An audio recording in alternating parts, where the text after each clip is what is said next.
আমাৰ এই Malipara VCDC area মানে গাঁও চাৰাগাঁও আৰু দৈমগুৰি এই চাইডটো মানে আইনদী ওচৰত হয়। পিছত এই বতৰটো ছিজনটো আহিলে মানে আমাৰ বহু অসুবিধা হয়, কাৰণ এই ধান সকলোৱে মানে কাঁহী বাতি সকলোৱে মানে চব বৰষুণ বানপানী মানে খাব মানে কোনো জাগা নোহোৱা হৈছে।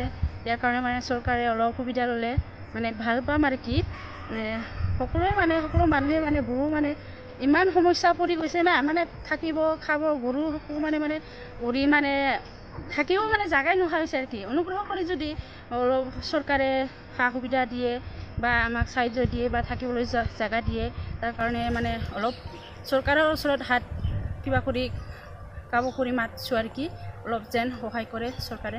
1 নং চৌৰাবাৰী আৰু 2 নং চৌৰাবাৰী আৰু চাৰাগাঁও দৈমগুৰিত এই 25 তাৰিখৰ পুৱা আইনদীৰ বাৰণীয়া পানীয়ে মানুহৰ ঘৰ দুৱাৰ বুৰাই পেলাইছে। মানুহ ঘৰ দুৱাৰ এৰি বেলেগ জেগাত ঠাই ল'ব লগা হৈছে।